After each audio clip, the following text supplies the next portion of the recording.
Hello everyone. Today we are learning data flows. Data flows అనేవి data preparation technology and self service and cloud based కూడా. Data ఫ్లోస్ని use చేసి మనం ఒక డేటాని ఒక సోర్స్ నుంచి ఒక destination like Dataverse power by Azure లాంటి వాటిలోకి ఈజీగా మనం డేటాని అప్లోడ్ చేయవచ్చు.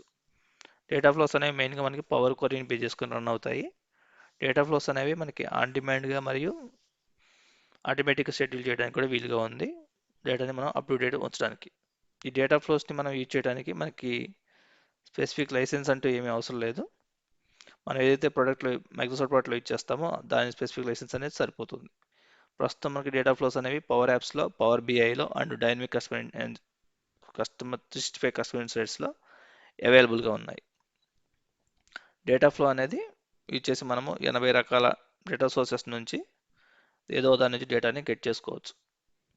అలాగే మనకు పవర్ క్వరీ డేటా ఫ్లో అనేది మెయిన్గా పవర్ క్వరీ మీద రన్ అవుతుంది. పవర్ క్వరీకి బ్యాక్ సైడ్ మనకి డేటా ఫ్లో ఇంజిన్ అనేది రన్ అవుతుంది.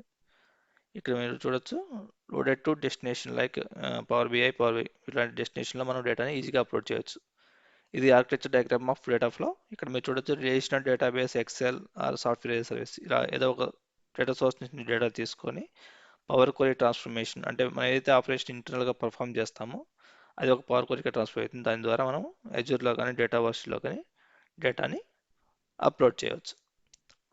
పవర్ క్వరీ మనం ఏదైతే డేటా ఫ్లో ఇంటర్నల్గా యూజ్ చేస్తున్నామో డేటా ట్రాన్స్ఫర్మేషన్ ఇంజిన్ దాన్ని మనం పవర్ క్వరీ అంటాము. ఇది చాలా పవర్ఫుల్గా ఉంటుంది అండ్ ఈజీగా కూడా ఉంటుంది. మనం ఈ డేటా ఫ్లోస్ అనేవి యూజ్ చేసి డేటాని ఈజీగా అండ్ ఫాస్టర్గా కూడా డేటాని ట్రాన్స్ఫర్మేట్ చేయొచ్చు. ఇవి these are the benefits can see. మనము డేటా ఫ్లోని యూజ్ చేసి ఎక్సెల్ ఒక ఫోల్డర్ ఉన్న ఎక్సెల్ ఫైల్స్ కంబైన్ చేసి కూడా మనము డేటాని ట్రాన్స్ఫర్ చేయవచ్చు. అలాగే షేర్ పాయింట్ ఇలా చాలా డేటా సోర్సెస్ నుండి డేటాని తీసుకొని మనము సిఆర్ఎంలో ఆల్రెడీ ఉన్న టేబుల్లో డేటా అప్లోడ్ చేయవచ్చు.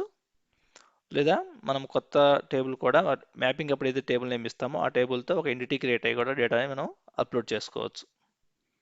Thanks for watching. Keep watching for more videos.